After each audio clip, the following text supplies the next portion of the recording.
কাঁচা বাজারগুলোতে সকালবেলা কি একটা অবস্থা, বিভিন্ন জায়গায় দেখবে যে চাল যে 10 টাকা কেজি চাল বিতরণ করা হয়, সেখানের মধ্যে কিন্তু মানুষ দাঁড়িয়ে দাঁড়িয়ে লাইনের মধ্যে হাজার হাজার মানুষ লাইনে দাঁড়িয়ে আছে একজনের সাথে একজন লাগে। এগুলো কিন্তু তাদের নজরে পড়ে না। তাদের নজরে পড়ে কখন মুসলমানরা কখন কি করে। জুলফিকার মিডিয়া।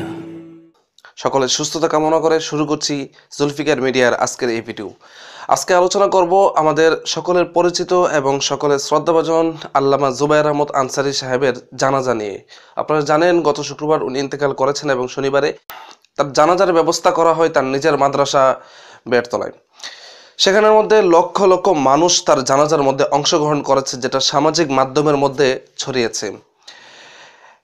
এই বিষয়টা নিয়ে মিডিয়ার মধ্যে ব্যাপক তোলপাড় দেখা যাচ্ছে। মনে হচ্ছে তাদের মধ্যে চুলকানি শুরু হয়ে গেছে। যখনই তারা উৎপেতে থাকে, যখনই কোনো মুসলমানরা বা আলেম ওলামারা কোনো একটা কাজ করে, তখন সেটার পিছনে লাগার জন্য তারা উৎপেতে বসে থাকে। আর এবারও এরকমই একটি হলো। তো সেখানের মধ্যে এতগুলা মানুষ উপস্থিত হওয়াটা, সেটা ইসলাম কি বলে? আসলে সেটা ঠিক হয় নাই। কারণ যেখানের মধ্যে জানাজার নামাজ হচ্ছে ফরজে কেফায়া, এলাকার মধ্যে কয়েকজন মানুষ যদি সেটা আদায় করে দেয় তাহলে সেটা আদায় হয়ে যায়। এবং শুধু তাই নয়, সেখানে শুধু 3 জন মানুষ যদি জানাজার নামাজ আদায় করে তাহলেও জানাজার নামাজ ফরজ আদায় হয়ে যায়। কেউ কেউ বলেন হয়তো যে কেউ যদি না থাকে তাহলে একজন যদি জানাজার নামাজ পড়ে তাহলে সেটা আদায় হয়ে যায়। সেক্ষেত্রে এখানের মধ্যে লক্ষ লক্ষ মানুষ, তারপরে আবার দেশের মধ্যে সারা বিশ্বের মধ্যে এমন একটি মহামারী দেখা দিয়েছে যে মহামারীতে সবসময় আমরা দেখে এসেছি যে কখনো যদি কোনো বিপদ আসে তখন সবাই একসাথে মিলেমিশে সেই বিপদের মোকাবেলা করতে হয়। কিন্তু এবার আমাদের সামনে এমন একটি বিপদ এসেছে যে বিপদটার সাথে মোকাবেলা করার একমাত্র পথই হচ্ছে যে সকলে আলাদা আলাদা থাকা, সকলে সোশ্যাল ডিস্টেন্স মেনটেন করে চলা। এটা হচ্ছে বর্তমান মহামারীর সবচেয়ে বড় ওষুধ। তো এই অবস্থায় এখানে জানাজার মধ্যে লক্ষ লক্ষ মানুষ উপস্থিত হয়, এটা একেবারে ঠিক হয় নাই। কারণ হচ্ছে জানাজার নামাজ এটা হচ্ছে দোয়া করা। জানাজার নামাজ হচ্ছে দোয়া করা। সেখানের মধ্যে উপস্থিত মাইয়েতের জন্য এবং সারা বিশ্বের সকলের জন্য জানাজার নামাজের মধ্যে দোয়া করা হয়। তো আমি তো ঢাকায় ছিলাম, আমরা যারা যাইতে পারি না জানাজার নামাজে, আমরা করেছি কি, আমরা যখন সন্ধ্যার সময় খবরটা পাইলাম তখন কিন্তু মনে খুব কষ্ট যে আমরা জানাজার নামাজে উপস্থিত হতে পারবো না এটা জেনে। তারপর আমরা ফজরের নামাজ পড়ে মোটামুটি সবাই ফজরের নামাজ পড়ে হয়তো আল্লাহ তাআলার কাছে দোয়া করেছেন, যে যখন জেনেছেন তার পরবর্তী নামাজ আদায় করে সবাই দোয়া করেছেন। তা আমি যেহেতু সন্ধ্যার পরে এশার পরে জানতে পেরেছি, তো আমি ফজরের নামাজ পরে দোয়া করেছি হুজুরের জন্য। কারণ আমি হুজুরকে অনেক মহাব্বত করি, কারণ আমি হুজুরের ওয়াজ সবচেয়ে বেশি ওয়াজ শুনেছি হুজুরের, যত ওয়াজ শুনেছি। এবং আমি আশুগঞ্জে একটি মাদ্রাসার মধ্যে লেখাপড়া করেছি, হেফজখানায়। সেই সময়ে সর্বপ্রথম হুজুরকে দেখতে পাই এবং হুজুরের ওয়াজ শুনতে পাই। যখনই হুজুরের ওয়াজের কথা শুনতাম, মাদ্রাসার যেভাবে হোক ছুটি নিয়ে আমি হুজুরের ওয়াজ শোনার জন্য যেতাম। কখনো কখনো হুজুরের ওয়াজ শোনার জন্য আমি মার খেয়েছি পর্যন্ত। হুজুরের ওয়াজ এত পছন্দ করতাম আমি এখনও হুজুরের ওয়াজ শুনি। তো এই অবস্থায় হুজুরের ওয়াজ সবাই পছন্দ করতো হুজুরকে, এবং তাছাড়া হুজুরে অনেক নরম মানুষ ছিলেন, সবার সাথে সুন্দর কথা বলতেন। তো এই অবস্থায় হুজুরের জানাজার মধ্যে সবাই উপস্থিত হওয়ার জন্য আক্ষেপ ছিল, কিন্তু তারপরও কিছু মানুষ তারা আবেগতাড়িত হয়ে সেখানের মধ্যে উপস্থিত হয়েছে। এটা একেবারে ঠিক হয়নি, কারণ আপনার এই আবেগের কারণে কিন্তু অনেক মানুষ বিপদের মধ্যে পড়ে গিয়েছে। তো এই বিষয়টা নিয়ে কিছু নাস্তিক মিডিয়া আছে বা মিডিয়ার কিছু লোক আছে যারা এটা নিয়ে খুব মাথামাতি করছে। তারা এই বিষয়টা নিয়ে কেউ কেউ হুজুরের পরিবারের লোকদের উপর দোষারোপ করছে, কেউ কেউ ব্রাহ্মণবাড়িয়ার সকল আলেমদের উপর দোষারোপ করছে, আবার কেউ কেউ ব্রাহ্মণবাড়িয়ার প্রশাসনের উপর দোষারোপ করছে। তো এইখানে আসলে দোষটা কার? এখানে অনেক দিক দিয়ে আপনারা বিবেচনা করতে পারেন। তার আগে আমি বলেছি যে হুজুরের জানাজাটা কিভাবে হতে পারতো। আল্লামা মুফতি সাখাওয়াত হোসেন রাজি এই ব্যাপারে খুব সুন্দর একটা ব্যাখ্যা দিয়েছেন। তিনি বলেছেন যে হুজুরের জানাজা 3 ভাবে হওয়া যেত।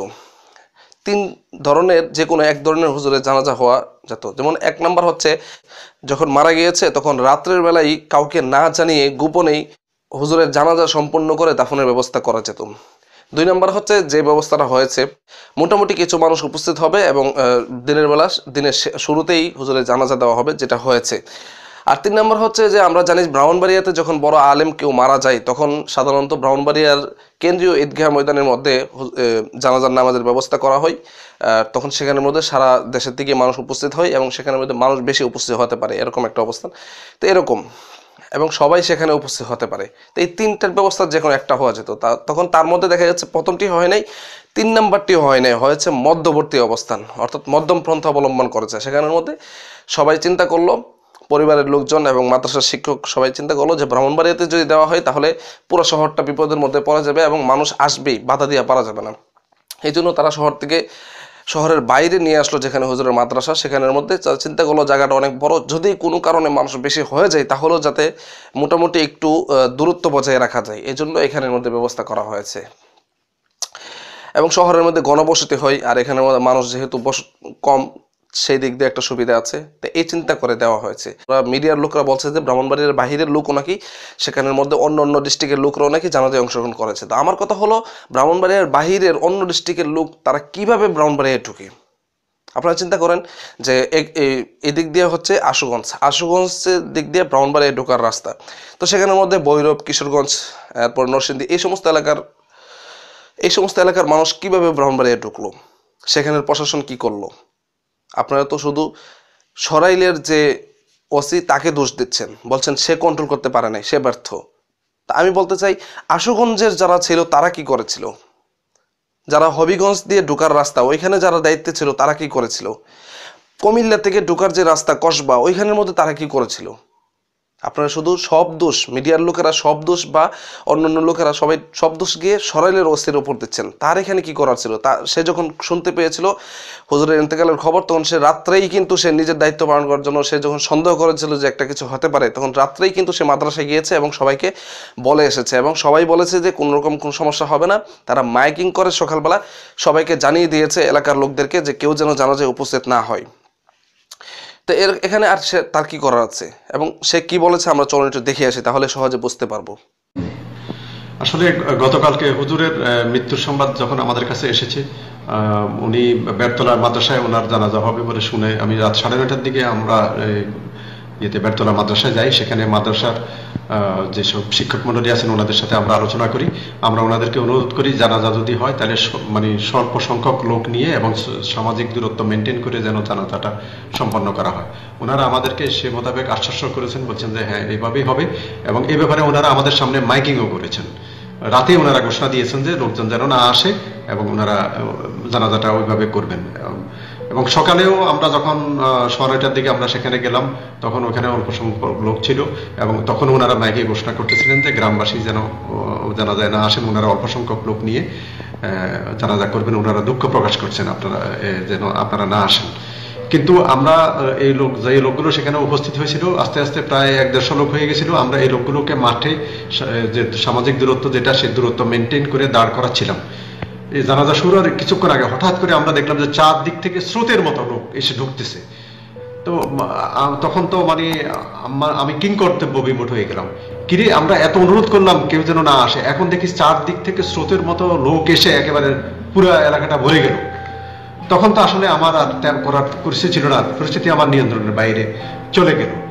ব্রাহ্মণবাড়িয়ার একটি আসনের এমপি হচ্ছেন উবাইদুল কাদের মুক্তাদিতে। মুক্তাদির সাহেব তিনি চ্যানেল আইয়ের টু দ্য পয়েন্ট একটা টকশোর অনুষ্ঠান হয়, সেখানের মধ্যে তিনি এক প্রশ্নের উত্তরে তিনি বলেছিলেন যে সেখানের মধ্যে নাকি কোনো সাধারণ মানুষ অংশগ্রহণ করে নাই, শুধুমাত্র আলেমরাই অংশগ্রহণ করেছে। এটা সম্পূর্ণই মিথ্যা। তার কারণ হচ্ছে তিনি দেখেছে যে সকলকেই টুপি পাঞ্জাবি অবস্থায় দেখেছে, এই জন্য তিনি মনে করেছে যে বাংলাদেশের শুধুমাত্র আলেমরাই পাঞ্জাবি টুপি পরে, আর সাধারণ মানুষ পাঞ্জাবি টুপি পরে না। আসলে এটা এক দিক দিয়ে ঠিক, আরেক দিক দিয়ে ঠিক না। সেটা ঠিক কোন দিক দিয়ে আর ঠিক না কোন দিক দিয়ে, এর কারণ হচ্ছে সাধারণ মানুষ সাধারণত প্যান্ট শার্ট গেঞ্জি এগুলোই পরে, টুপি সাধারণত পরে না, আর আলেমরাই এই সমস্ত পাঞ্জাবি টুপি এগুলা পরে। আর ঠিক না কোন দিক দিয়ে, সেটা হচ্ছে যে আপনারা দেখেন, আরেকটা দিক হচ্ছে যে বাংলাদেশের মধ্যে যখন কোনো ধর্মীয় অনুষ্ঠান হয় তখন কিন্তু সাধারণ মানুষ যারা, তারাও কিন্তু পাঞ্জাবি টুপি পরে। যেমন ঈদের সময় সাধারণ মানুষও পাঞ্জাবি টুপি পরে, যেমন কোনো মাহফিল যখন হয় পাঞ্জাবি টুপি পরে, তখন তারাবি নামাজ পড়তে যাওয়ার সময় পাঞ্জাবি টুপি পরে যায়, জুমার নামাজের সময় পাঞ্জাবি টুপি পরে, এমনকি কোনো জানাজার অনুষ্ঠানে যখন যায় তখন সাধারণত পাঞ্জাবি টুপি পরেই সাধারণত পাবলিকরা জানাজায় অংশগ্রহণ করে। ঠিক তেমনিভাবে আনসারি হুজুরের জানাজার মধ্যেও যখন মানুষ অংশগ্রহণ করেছে সবাই পাঞ্জাবি টুপি পরে অংশগ্রহণ করেছে, কয়েকজন হয়তো গেঞ্জি পরেছে। এই জন্যই ওনার কাছে মনে হয়েছে যে কোনো পাবলিক সেখানে যায়নি, শুধুমাত্র আলেমরাই চেয়েছে বা মাদ্রাসার ছাত্ররাই চেয়েছে। এটা সম্পূর্ণই ভুল। এখানে অনেকে অনেক ধরনের মন্তব্য করছেন। এখন আমি বলতে চাই, সাংবাদিক ভাইয়েরা তারা যখনই কোনো ইসলামের কথা শুনে তখনই কিন্তু চুলকানি শুরু হয়ে যায়। তখন তাদের কিন্তু তারা মানে কিছু সাংবাদিক আছে যারা হলুদ সাংবাদিক হিসেবে চিহ্নিত, যাদের চ্যানেলগুলোর মধ্যে শুধুমাত্র মুসলমানদের কোনো একটা কিছু পাইলেই বাস শুরু হয়ে গেল। কয়েকদিন আগে কিন্তু একটা চ্যানেলের মধ্যে বলা হয়েছিল যে ইমামের ঘর থেকে, মসজিদের ইমামের ঘর থেকে 3 শিশুর লাশ উদ্ধার। চিন্তা করেন, এই কথাটা যখন কেউ শুনবে তখন মনে করবে কি, প্রথমেই মনে করবে যে ইমাম সাহেব 3 জন শিশুকে খুন করে ঘরের মধ্যে লুকিয়ে রেখেছিল, তখন সেখান থেকে মানুষ উদ্ধার করেছে, প্রশাসন উদ্ধার করেছে। আসলে কিন্তু ব্যাপারটা এমন না। সেখানে শিশুর মধ্যে কিন্তু ইমাম সাহেবের নিজের ছেলেও ছিল। ঘটনাটা এমন হয়েছিল যে ইমাম সাহেবের যখন জুমার নামাজ পড়ে তাবারক দেওয়া হয়েছিল মসজিদের মধ্যে, তখন তাবারক সবাই খাওয়ার পরে তখন ওই শিশুরা তারা পানি খাওয়ার জন্য ইমাম সাহেবের ছেলের কাছে বলছিল যে আমাদের একটু পানি দাও। তখন ইমাম সাহেবের ছেলে আর ওই ছেলের তারা ইমাম সাহেবের রুমে গেছে, গিয়ে সেখান থেকে পানির বোতল ভেবে এসিডের বোতল থেকে তারা এসিড খেয়ে ফেলেছিল। তখন সেখানের মধ্যে তারা সাথে সাথে মারা যায়। এখানে কিন্তু কথাটা অন্যভাবেও ঘুরিয়ে বলতে পারতো, কিন্তু তারা এমনভাবে কথাটা বললো যে প্রথমেই একটা মানুষের দৃষ্টি যাবে আলেমদের উপরে যে আলেমরা খারাপ। এভাবে বিভিন্ন জায়গায় এরকমভাবে মিডিয়ারা কিন্তু করছে। আসলে কিন্তু তারা মানে সঠিকভাবে সব জায়গায় নজর দিচ্ছে না। কিছুদিন আগে যেমন দেখেছেন যে বেগম খালেদা জিয়ার মুক্তি যখন হয়েছিল, সেদিন কিন্তু আগের দিন কিন্তু বিএনপির মহাসচিব মির্জা ফখরুল সাহেব কিন্তু বলে দিয়েছিল যে কেউ যেন আবেগী হয়ে সেখানে উপস্থিত না হয়, এটা কিন্তু বলা হয়েছিল। তারপরেও কিন্তু অনেক মানুষ সেখানে উপস্থিত হয়েছিল, মিডিয়ার লোকেরা দেখেছিল, এবং সেখানের মধ্যে কিন্তু পুলিশরা যারা ছিল, আইনশৃঙ্খলা বাহিনী, তারা কিন্তু দাঁড়িয়ে দাঁড়িয়ে শুধু দেখেছে, কারণ কিছু করার ছিল না, সেখানে একটা আবেগের বিষয় আছে। তো সেই সময় কি করেছিলেন, বঙ্গবন্ধুর খুনি মাজেদের যখন ফাঁসি হয়েছিল, তখন ফাঁসির সময় কিন্তু কেন্দ্রীয় কারাগারের বাহিরে কিন্তু অনেক ছাত্রলীগের ছেলেরা আগে থেকে দাঁড়িয়েছিল। তারা এই জন্য দাঁড়িয়েছিল যে মাজেদের লাশ যখন বের করা হবে তখন লাশকে তারা অপমান করবে, এই জন্য তারা অনেক মানুষ সেখানে দাঁড়িয়েছিল। সেইগুলা কিন্তু এই হলুদ সাংবাদিকরা তাদের নজরে আসে না। তারা কিন্তু সেখানে বসে বসে শুধুমাত্র মুসলমানরা কখন কি করছে সেটা নিয়ে চিন্তা করছে। আপনারা দেখেন বিভিন্ন জায়গায়, বিভিন্ন কাঁচা বাজারগুলোতে সকালবেলা কি একটা অবস্থা। বিভিন্ন জায়গায় দেখবেন যে চাল যে 10 টাকা কেজি চাল বিতরণ করা হয়, সেখানের মধ্যে কিন্তু মানুষ দাঁড়িয়ে দাঁড়িয়ে লাইনের মধ্যে হাজার হাজার মানুষ লাইনে দাঁড়িয়ে আছে, একজনের সাথে একজন লাগে। এগুলো কিন্তু তাদের নজরে পড়ে না। তাদের নজরে পড়ে কখন মুসলমানরা কখন কি করে। এই যে দেখেন, আমি যে এই প্রতিবেদনটা বানালাম, আমি কিন্তু শুরুতেই আমাদের যারা জানাজায় অংশগ্রহণ করেছিল আমি তাদের ভুলটা ধরিয়ে দিলাম যে তারা এই কাজটা করেছে, এটা ঠিক করে নাই। কিন্তু সাংবাদিকরা তারা শুধুমাত্র এক পক্ষ নেই, তাদের পক্ষ নিয়ে তারা কথা বলে, কখনো অন্য পক্ষ নিয়ে কথা বলে না, যে সমানভাবে দুনো পক্ষকে আমরা কথা বলি, এমনটা করে না। আসলে কিন্তু সাংবাদিকরা এমনই হওয়া উচিত ছিল যে তারা যেটা সঠিক সেটা বলবে, যার দোষ তাকেই বলবে। যদি উভয় পক্ষের দোষ হয় তাহলে উভয় পক্ষকে তারা বলবে, কিন্তু তারা দোষ হোক বা না হোক প্রথমেই তারা আলেমদের উপরে দোষ ফেলায়, যে সমস্ত দোষ আলেমদের। এখানে আলেমদের কি করা ছিল, পরিবারের লোকদের কি করা ছিল, তারা তো আগে থেকে বলে দিয়েছে। সাধারণ মানুষ তারা তো সবাই জানে, এরপরও সেখানের মধ্যে হঠাৎ করে উপস্থিত হয়ে গেছে মানুষ, কিছু করার ছিল না। তখন কি করবে পুলিশটা? কি তখন আলেমদেরকে মারধর করবে? আপনারা তো এটাই চান, আলেমদেরকে মারধর করুক। এটা আসলে একেবারেই ভুল একটা ধারণা মানুষের, এরকম করা আসলে ঠিক নাই।